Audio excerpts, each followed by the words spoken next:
Hi, it's Dale Walsh, the Poetic Warrior, and today on Straight, Sane and Sober, it's a pleasure to have Camille Titoni, who's a spiritual coach and empath and has been through quite a journey from her beginnings in New York City to her present day in Bluffton, South Carolina, outside of Hilton Head. And I'm going to start with my poem, which is how as Poetic Warrior, I feel I should start a show. And welcome to Straight, Sane, and Sober. Uh, this is called Magic of My Morning Star. As is the case with every new summer dawn, I wake blissfully to the sunrise of devotion and welcome the light and promise of a new moon calling me to the inspiration of the muse you are that invokes in me these words of dedication by which I hope all lovers are heartily touched.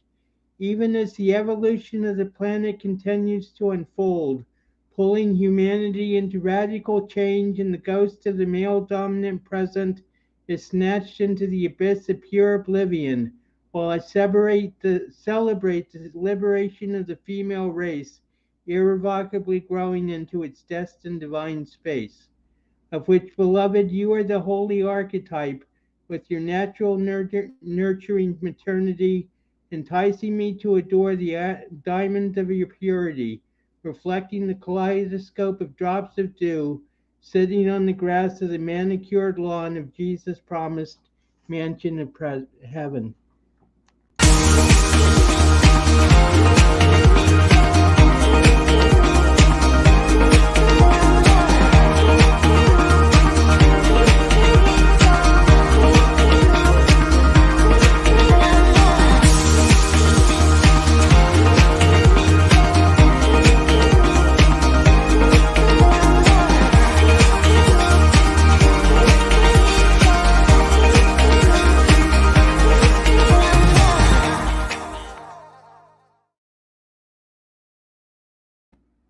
Hi, everybody. Thanks for coming to Straight, Sane, and Sober on this last Tuesday. I believe, yes, the last Tuesday of January 2022. I hope you had a good first month of the year. And I'd like to introduce our guest today, Camille Titoni, who, as I said, began in New York City and has had quite a journey through her life with dealing with mental health issues and overcoming them. And it's really been a story of like triumph over adversity and grace under pressure. And thank you for coming today, Camille. Thank you for having me, Dale. I'm really, truly excited. And your poem was absolutely beautiful. We are in Oh, the thank 21st you. century, and 21st century is all about the feminine energy. So, Absolutely. yeah, and it's perfect.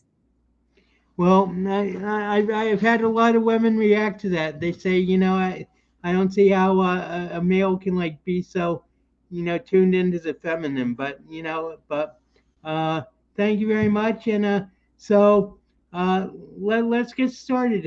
Why don't you give just like a brief summary of your journey to the present from your beginnings in New York? Surely. Uh, when I was very little, I used to cry when my brother and sister older went to school. So my mom placed me in dance class when I was 2.5, and I had my roots there, and I never followed through because I had to take a uh, audition for the high school that my dancing instructor wanted, and I was too frightened. Fear was a very big part of, and is a part of, my mental illness. And Fear to Fearless was how I was able to get around and through a lot of the difficulties that I had with the illness over time. When I was 19, I was kind of planning to get married, and I had a really serious breakdown, and we didn't know what to do. My mother and father, had never really we didn't understand what was happening to me, and I was really breaking down, and numbers were I was writing numbers with a pencil and kind of like geometric signs, and finally I was so broken. I went to a priest because we were doing pre-cana for a Catholic wedding, and the priest said he wouldn't marry me unless I sought out a doctor, because when he took me in privately, I felt like I was in confession, and I told him all these things about traumatic experiences when I was younger. And he told my mom that she's not ready or able, to get married. So This is I when went, you were 19? yeah, I was 18, 19 around that time. It So was you were right very after high young when you school were years. planning on getting married. So I'm you were sorry. getting married at a very young age, right? Yeah. Well, it was because my former husband wanted to move to Colorado. And what ended up happening, I said to him, well, what about me? He said, Yeah. you'll come. You'll come. And I said, Eddie, I don't know if I should say his name, but uh, I said, I can't go without, I'd hurt my parents too much if I wasn't married. And so he said, so we'll get married. So I kind of asked him. And, Right. it wasn't a formal engagement or anything like that. To make a long story short,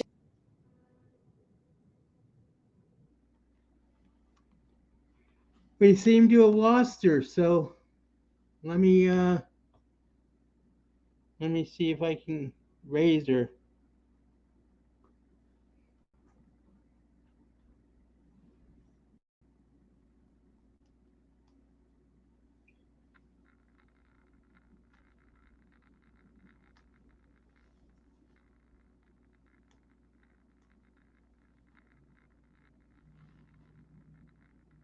Oh, here we go. She's back. I am. Okay, great. I don't know what happened. We lost you for a few minutes. We lost you for a few seconds. Yeah. I apologize about that. I think I swung my mouse. Um, well, anyway, what happened was I went to a psychiatrist, and it was very bad at that point, and he didn't know if I was ever going to have it again or what the situation was. It took about 7 months to really get better.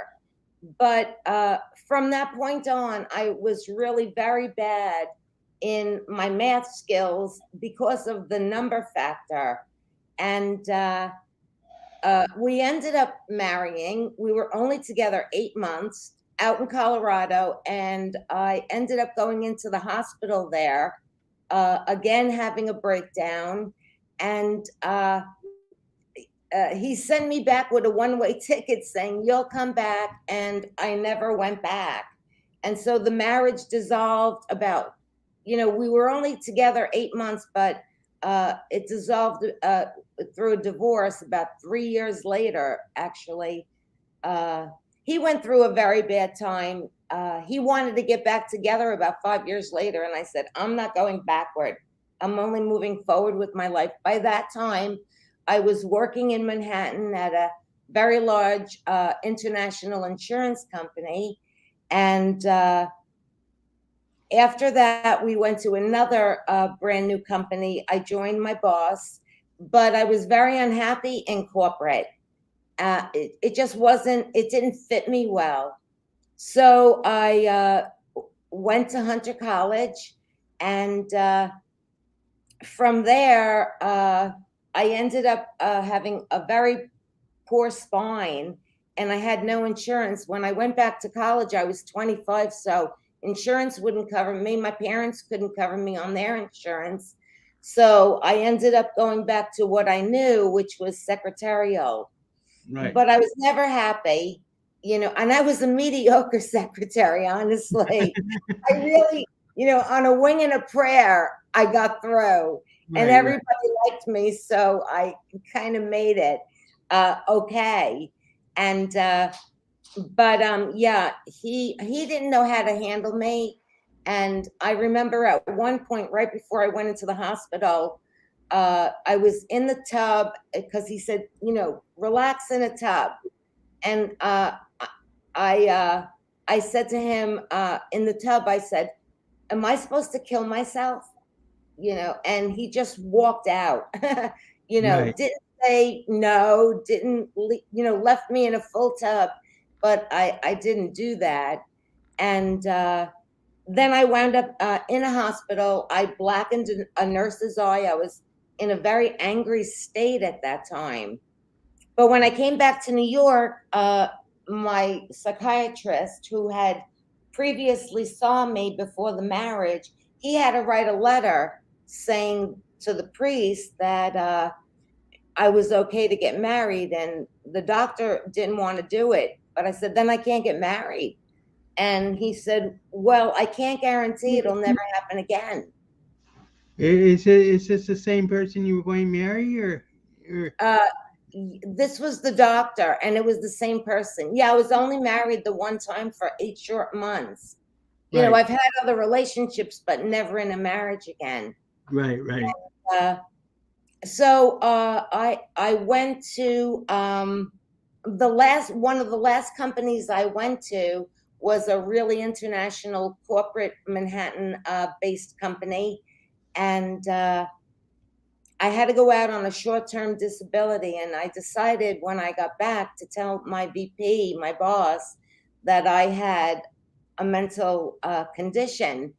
And from that point on, the whole department just kind of like had Twilight Zone music every time I passed, and I knew I had to get out of there. Right. So yeah, it was a really bad choice to have mentioned the mental stigma, because And when was this, Camille? This was like in the this was 70s or the 80s, or no, this was in the late '80s, so and people were going still toward, basically in the dark ages about mental illness. So yeah. Oh, and boy, I was on very serious medications at that time. That right, really put me out, put me in a fog.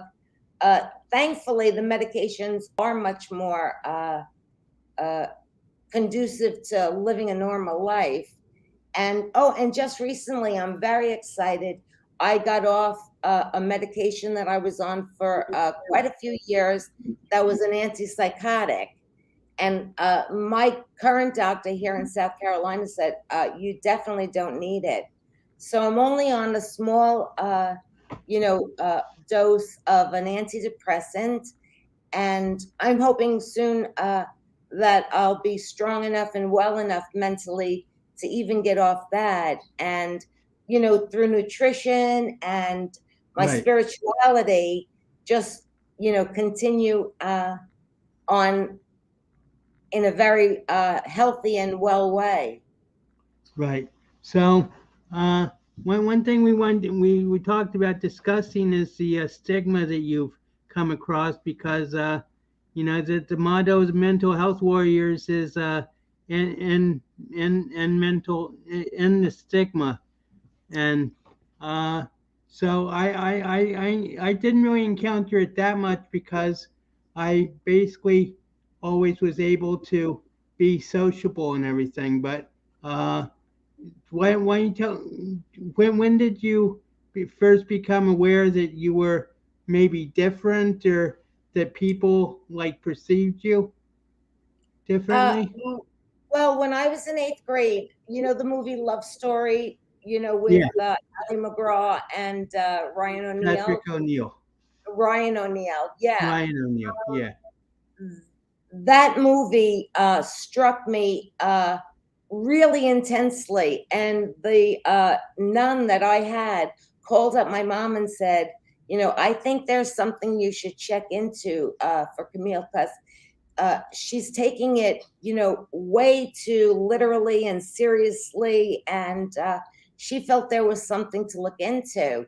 But my mom didn't pursue it more than just bringing me to my family doctor. And he didn't seem to think anything was wrong. So it just went on. But, when I was young, there were indications here and there that something was brewing. And I had been abused twice in my early years, 5 and again at 10, by two different men, not raped or anything, but, sexually abused. And what ended up happening was, they asked me to keep it a secret. And so it was a secret. And then when I went to the priest and I felt like I was in confession, which is what I said, I told him all about that experiences. And with that, that's when he said I needed to see someone professionally. And by the time we got to the doctor, it was really bad that he wanted me into the hospital to go into a psychiatric ward. But my parents wouldn't have it. They had AC in the house. It was at a time, I think it was 1976, and we were having a big heat wave in New York. And, they said, no, Will, we don't want her in a hospital. But then when we moved to the state of Colorado when I got married, and I ended up in the hospital for at least 4 or 5 days. And one reason that I did come back, well, he did ask me to, go back for a wedding, go back with a one-way ticket. He told my parents when they were on the phone, I couldn't talk. I was really so bad. And my mom said, put him back on the phone. And he got back on the phone, and she asked him, did she have another breakdown? And he said, yes, and you'll never find out again. And so my mother was really quite worried because he wasn't involved in the healing process at all through the 7 to 9 months that it took to really recuperate from that first breakdown. Then I had a second in Colorado, and it was a very angry time. As a matter of fact, I thought my paternal grandparents were Adam and Eve. Right. And yeah, and it was kind of a hallucination, I guess. And more delusion than hallucination. Yeah, an illusion. Yeah, a Delusion. Yeah. Yeah, and so I recuperated from that, and then the psychiatrist that I had, dismissed me, never asked for a follow-up visit, took me off all medicines, and I was on my own. And it wasn't till the 90s that a very grandiosity kind of experience happened. Always, my illness was around and centered around spirituality, God, Christ. And really in the 80s, I was having a spiritual breakthrough. And, but in the 90s, when it was beginning again, it got so bad that it was 2 years before I actually had to seek out another psychiatrist because I wasn't sleeping 4 and 5 days in a row. And I was going to work, and I wasn't able to really even function in my job. And so they let me go. And after they let me go, that an advertising firm, big one, small company within the big one, it was kind of downhill for a while after that. But my doctor always, really forced me and said, you can do it. You can go back to work. Just don't ever mention it. And that's when I was in the international corporation where I did choose to be honest, and it wasn't a good deal at all. So I just want to give a shout out to Robert Brooker, who's watching today. Hi, Robert. He said that there's nothing the corporate fears more than humanity. So, uh, That's and very true.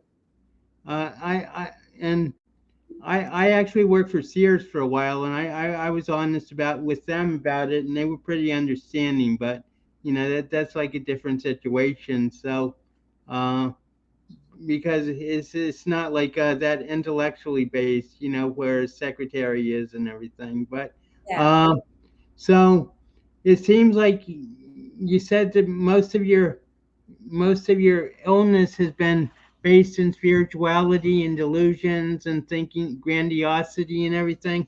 So, Yeah. to what degree do you think the Catholic upbringing that you had was responsible for like the development, not the development, but the unfolding of your illness? Because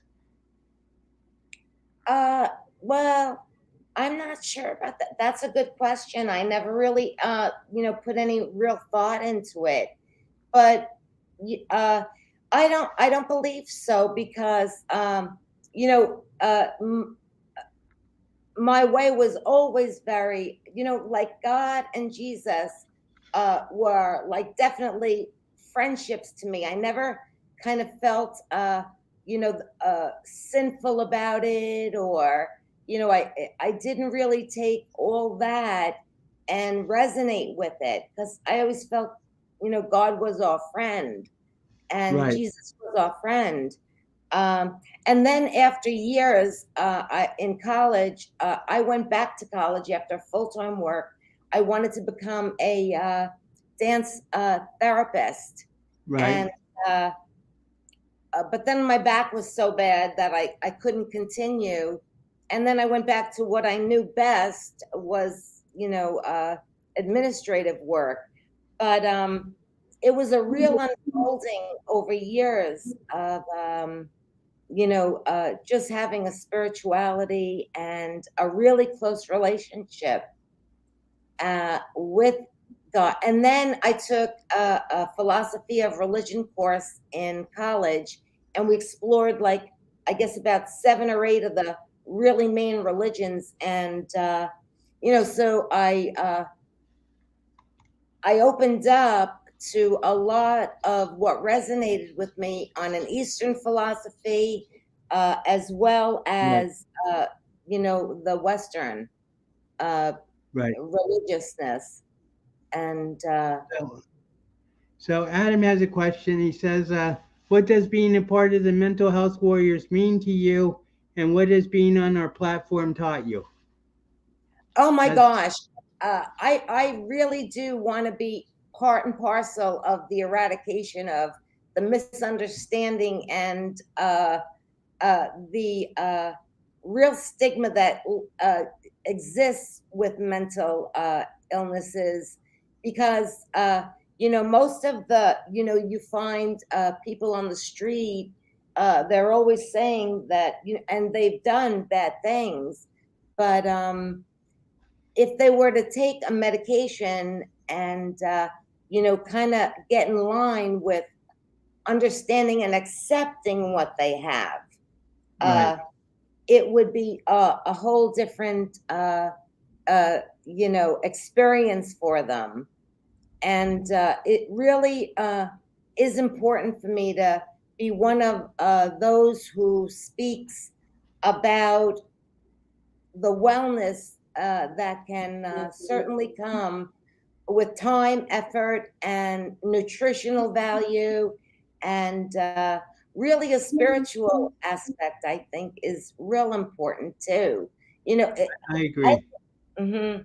I think a lot of people with a mental capacity that's not what they're real spiritual minded, and each breakdown is a breakthrough. I feel, allowing you to open more to who you truly are as a spirit being. I mean, we're humans, but we have a spirit quality that is so a part of who we are. And Well, what is it they say? We're all spiritual beings having a human human experience, right? experience, and that's exactly true, I believe. I right. really do believe that. Well, the more I delve into it, the more I'm thinking that the spiritual side is like the key to really like helping solve mental illness, because people, the doctors and everything are so like materialistic, not in the means of wanting money, but just like in the means of like being on earth and being in the third dimension. And Yeah, what we're seeing these days is like a growth towards the fifth dimension. I mean, like, you might think it and woo, but higher. yeah, but a lot of spiritual teachers are talking about like reaching the fifth dimension and reaching the Christ consciousness. And consequently, it's just like, you know, a lot of I mean, for myself, in my own personal history, I was convinced I was God, for like basically 10 years, and even 20 years. So and that brings up my next point, which is the self stigma, and how self stigma like really gets in the way of like a person's recovery, because basically I mean, the idea uh that you're not sick is can often be a symptom. It's called agnosignosia, and Okay. agnosignosia is a term that's taken from neurology, but it means that a person is unable to comprehend that they're sick and that they need help, and they can't even recognize their symptoms as being something that's out of the ordinary. So, agnosignosia is apparently active in like 46% of mental of schizophrenics. So, you have all these people who refuse to take medication, and they refuse to see doctors because they don't think anything's wrong with them. So, uh, but what I'm talking about is just a self stigma, where you're so when if you do admit you have an illness, you feel such guilt and shame at having the illness that you blame yourself for an Yeah, illness that is beyond your control. it's true. And yeah, and some of it is genetic and from your ancestors. I think for some Right. people, I know that my paternal grandmother had a very difficult time, and at that point in time, they didn't really know anything about mental illness, and they locked people away horribly in Right. really horrible situations when people didn't need to be. Uh, you know, what I was going to say was you had believed you were God. I had a Christ consciousness, believing that I was the feminine soul here to save and serve the world uh, in a female form of Christ. And for a long time, I believed that, almost 20 years also. Right. When the 21st century began, I remember calling my other psychiatrist that I had at that time, and I said, "It's an emergency. I have to see you." And I thought I let the whole world down because I expected some sort of a vision or something. But by that time, I was so depleted and so confused. There wasn't, at one point in the 1990s, I mean, I couldn't even add one and one anymore and know it Right. was two. It was, that detrimental. And at the time, I kind of begged my psychiatrist to, help me to get on disability because I just didn't feel I could make it in the business world anymore. I had been working for five men in, an administrative capacity, two VPs, three VPs, and their assistants. And, secretaries and administrative assistants have a really stressful job. And what ended up happening to me was that I know even still, I can't take a lot of stress at all. It just doesn't sit well with me. I have to lead a very kind of calm life. Right. And yeah, and spiritually, it, always to me, spiritually was the highest a successful factor in my life. I never really made a career in anything, and I've reinvented myself so many times. But it was all because I went in a kind of an off direction from the creative soul that I am, into kind of like the 9 to 5 Right. corporate, and it just doesn't sit well with me. In college, I choreographed a show for theater for credit. I took all the dance classes, and that was my major, theater and dance. Oh, And okay. yeah, So and you said you wanted to become a dance therapist, right? I did. But And your back prevented you, or yeah, I needed surgery at that time. And then in 1988, I ended up with my first back surgery.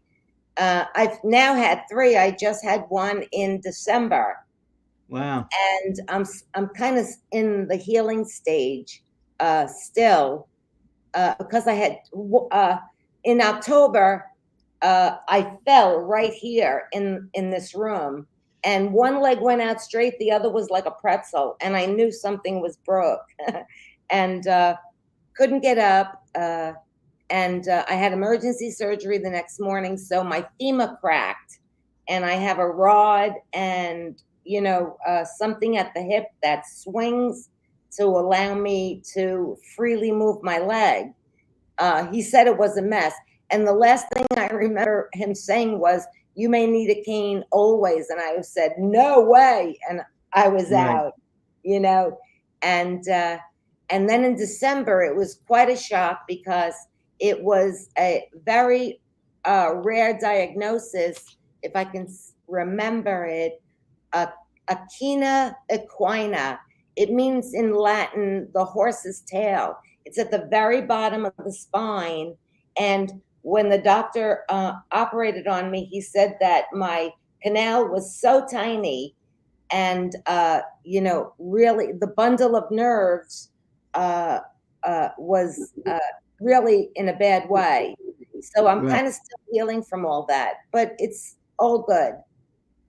It's just been a lot of endurance, and at times, my faith is the only way that I get through, Right. because it's painful. Well, I know that the power of Christ is good, and just um, I don't know. I just I myself have progressed from being the only God to being the one of God's. And everybody's a God.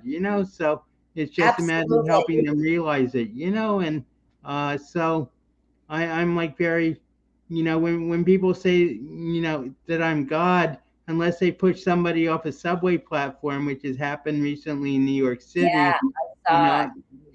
I just feel that I had basically a unique journey because I was like the first person who, like, one of the first people who actually took responsibility being God, and uh, it caused my whole personality to be incinerated after 10 years, and I became someone else. And it's only in 2015, after 30 years, that I become gotten back to Dale, and so I'm Yeah, working on that. And but my self stigma is like very, it's like a major part of my story because it has held me back, and I'm getting out of that too.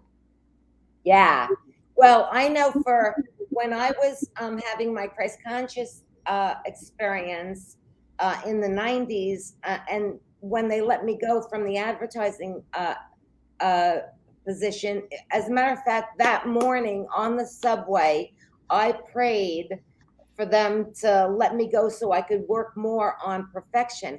Because when I felt that I was the Christ conscious and the female version of Christ, I felt there's no way I could be that, because I'm not perfect. And, my life has been an adventure here, there, and not, always good. So after that, when I was let go that very day, you Right. know, spontaneous, universal, uh, you know, uh, mindset Entry, we right, came together. And so what I did for almost 3 full years was, uh, take various courses and did various, uh, uh, projects to find perfection within my chakras. right, And I felt that was the only way that I would be the conscious Christ. And I did sweat lodges with Native American culture. Uh, I went to, in Rhinebeck, New York, Omega Institute, that's led by a Sufi. It was begun by a Sufi gentleman. I don't know his name, but I took a course in Sufism and whirling, the right, whirling right, right. dervishes, Where, and it was excellent. And the other thing I did was go to Mexico all on my own by myself for 2 weeks. Didn't speak the language. Oh my gosh, that was a funny trip. I'll never forget. I went into a restaurant and I said in English, "Do you accept American Express?" And she says, "Oh yes, yes," in English, American Express. So I sat down by myself, had a meal, and they brought the bill, and I put the card there. And she said, and whomever the waiter was, he says, "We don't take that." And I was like furious and upset. And I right, I walked out of the restaurant without paying. I made a big scene and just left. And it was, at the time, it was very funny, but no one came after me or anything, but I walked out of a restaurant without paying the bill. right, right. you know, and it was an adventure being there by myself for 2 weeks, totally alone in Mexico. But I had a great time. It was one of my best vacations. I did scuba diving, even though I Nice. wasn't, yeah, I wasn't a scuba diver, but I met a fellow that was, and we went out on a boat trip with about 8 people, and I paid for all the apparatus to go, and I can't even swim, mind you. And Right, yeah, and then you had to spit into the right. The mask. math. And I was like, I'm not doing that. He says you must. So I'm standing on the edge of the boat, and he says, "Jump in." I said, "I will." Wait, because I didn't swim, and I had the tanks on my back. They were going 60 feet under. And all of a sudden, I did jump in. I went down, got so frightened. And, in the state I was in, it was a crazy to even think I could do it. But because I paid for the equipment and the day, he took me out on a private dive about 20 feet down. Oh, it was the most beautiful, surreal kind of experience that I have experienced. And I Right. actually did dive and scuba dive. It was fun. It was one of the best Yeah, I vacations. admire your courage and your initiative, Camille. I don't think if I didn't sleep, if I didn't swim, I don't think you could get me out in the ocean and, you know, I, I trying on know, diving. but I wasn't fully clearly thinking straight, so I just thought I could Right, do anything.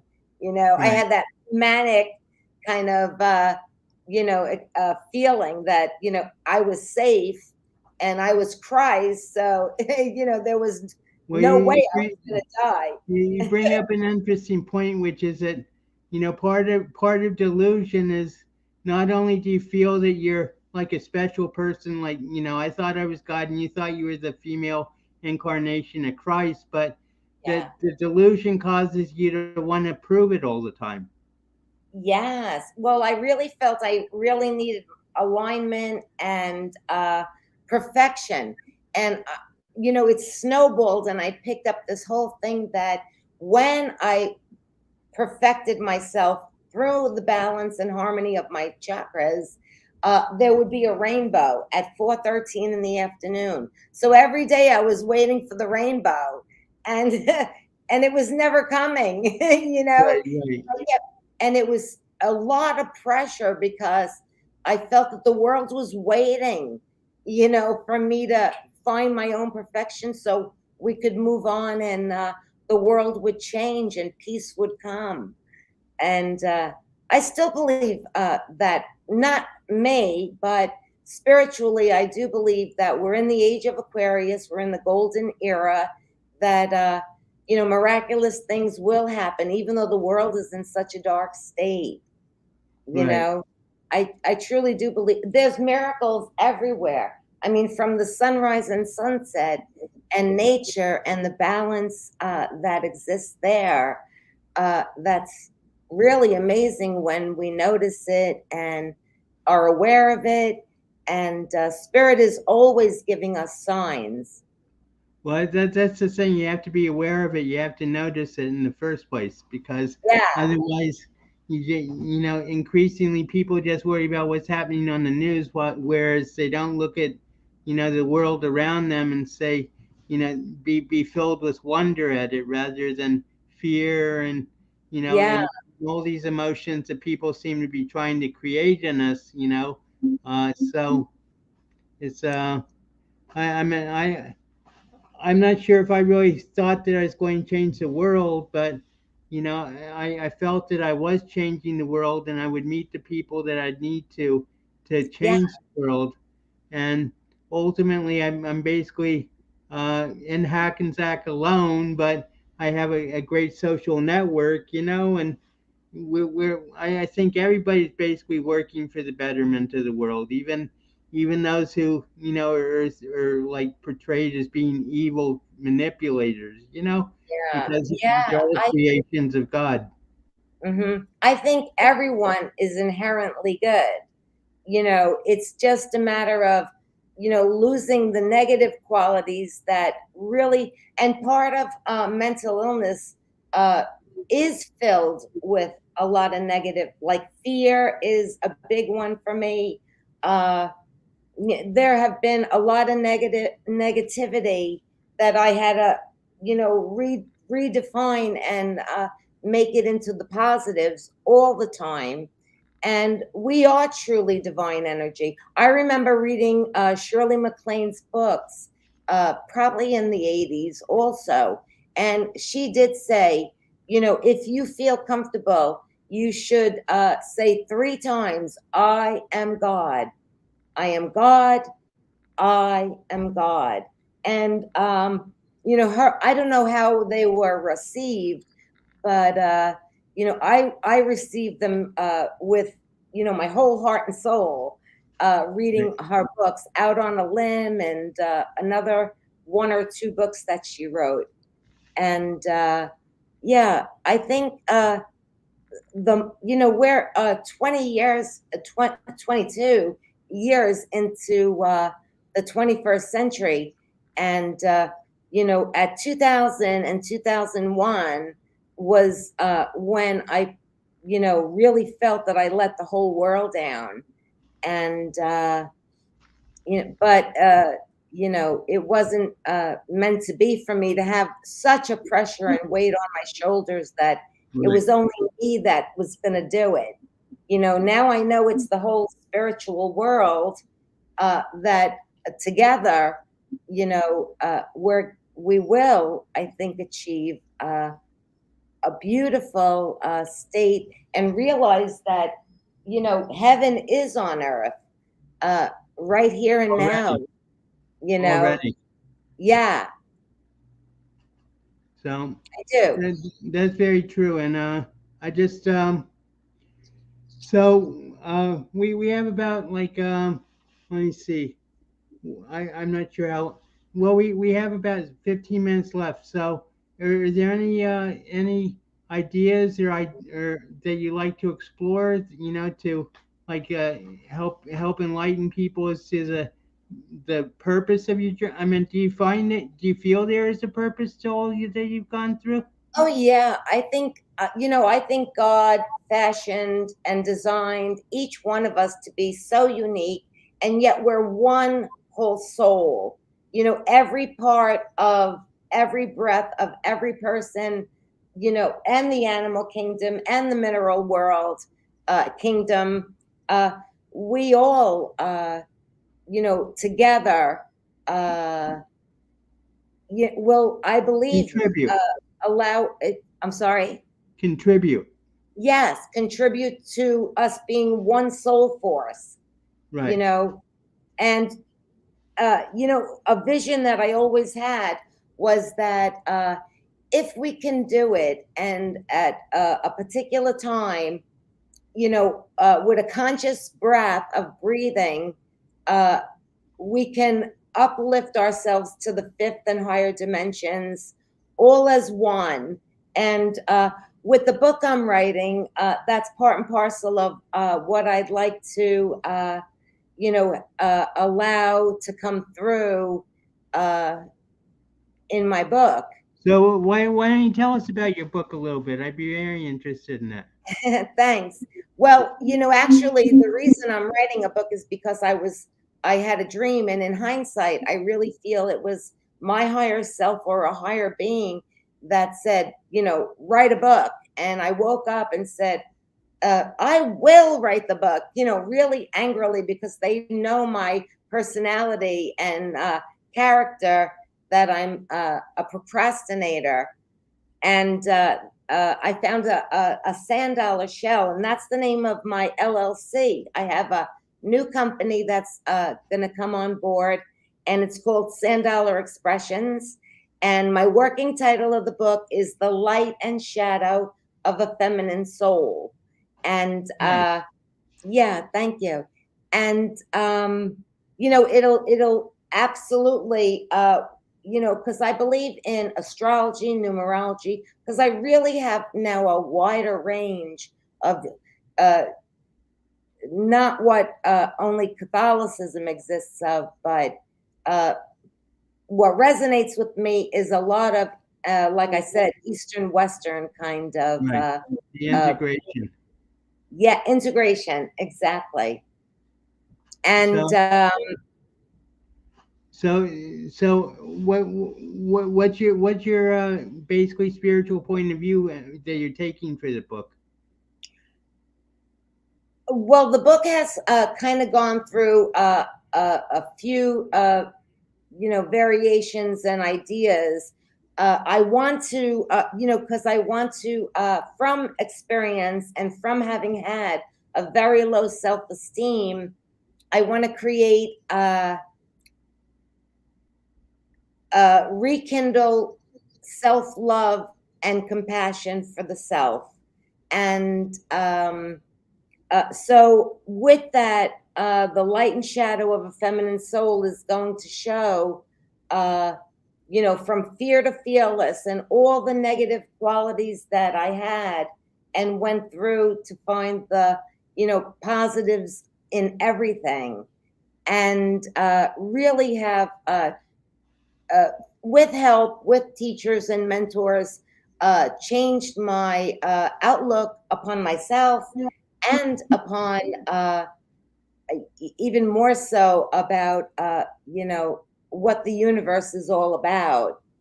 And so the book is going to portray a little bit, it's now kind of changing, and I'd like it to enhance my my business with the coaching and being an empath, because I can really Right. feel things deeply. For instance, I at one time, when I was living still in my parents' home, and bedrooms, closed doors, but I Right. was up one night and I could still hear that they were having some sort of dilemma and argument between them. And all of a sudden I prayed and said, please let me take the pain out of my mom's heart. And boy, the warmth and fire that I felt in that moment was overwhelming. And I knew I took her pain away in that time frame for her. And another time in Catholic church, when I used to go, we were singing a song called "Eye the Sky," and I was returning from communion, which is always really very spiritual for me. and it said, "I will hold your people in my heart."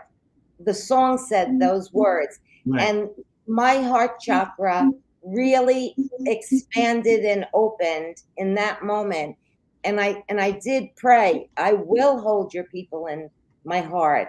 And that was even before I was having that Christ consciousness.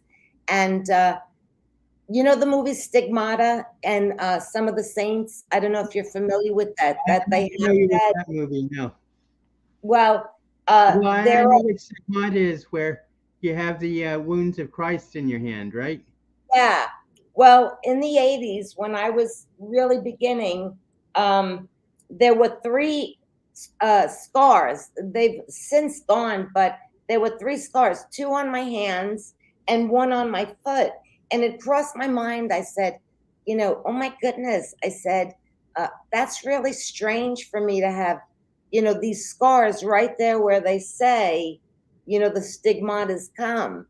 And Right, right, I was really going forward uh, with a lot of things that was really assisting and convincing me more and more that there was a Christ consciousness within me. Now I right, kind of think that how in the Bible it says there are many mansions and many rooms in heaven for right, everyone.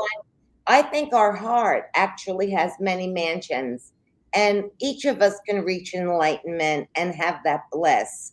right, It's not always with us, but there are moments of consciousness that truly are indescribable. I know I had one um, in my advertising agency, and it was just a simple kind of uh, I was working at the copier, and I hated copying, and I right. was making yeah. Who likes copying files, you know? I So do. I was, do you?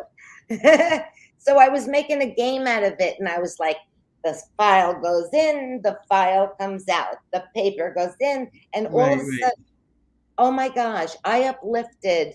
I felt like I was walking on air, and uh, my whole demeanor uh, totally changed. And Right. I felt like it was a blissful experience. Uh, I really felt it was so graceful and so beautiful. In words, it's very hard to describe. Uh,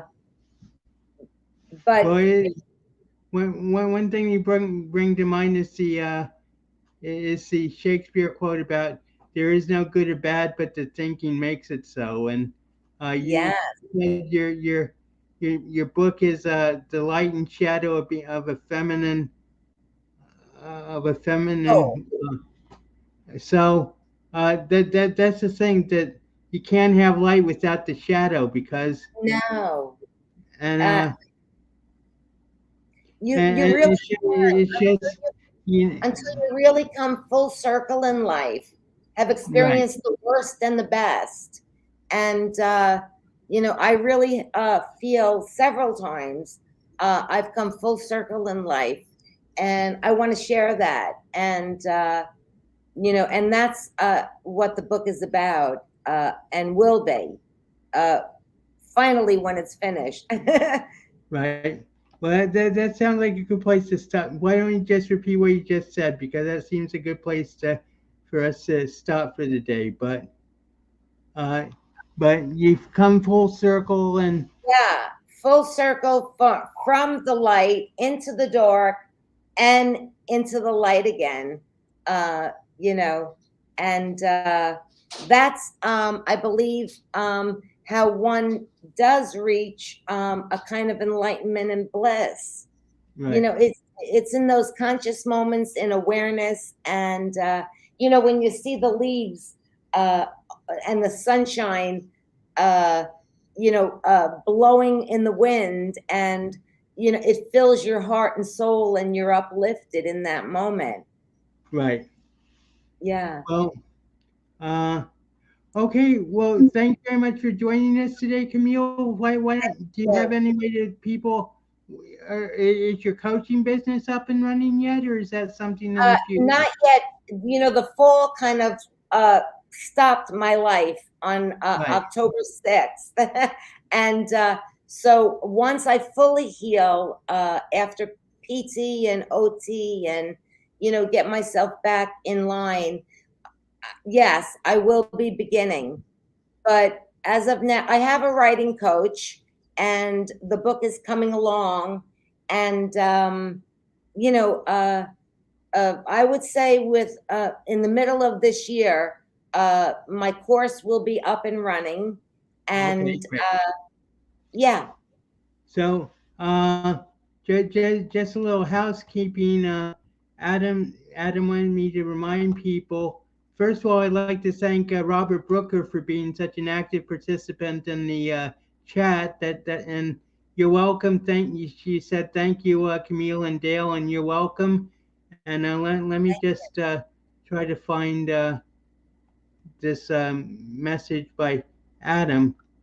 Uh, he was talking about your friend Steve Knapp. Camille's been on oh Steve yeah, Knapp's show twice, February right? 9th. February 9th, I'm going to be on with Steve again. Oh, okay, so, uh, but Steve's show, I'm trying to, uh, I can't seem to find. I'm sorry, Adam, I can't really find it, but it's mindfulness with Steve Knapp, I think, tomorrow. Let me see if Adam put it in. Uh, no, not yet. But so Steve Knapp, and uh, please pay attention and tune in to like the whole Mental Health Warrior TV network, because we're Please. going places and we're intent on ending the stigma.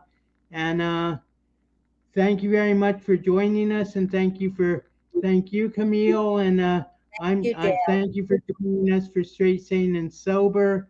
And I'm Dale Walsh, and if you're interested in getting in contact with me, I have my website at Dale DALE at Dale DALE Walsh WALSH.com, and you can reach out anytime, and we can set up an appointment. And my specialty is coaching the families of those affected by schizophrenia. So thank you very much, Camille, and have a Thank great you. day, everybody.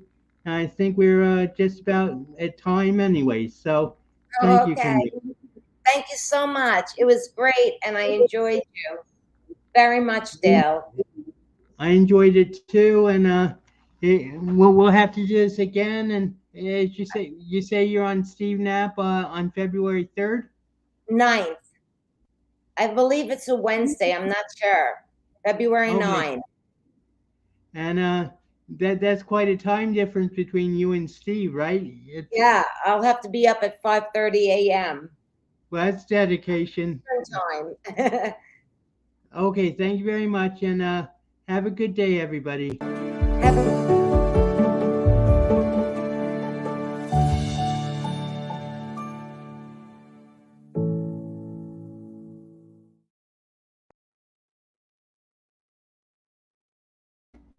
Dale, we're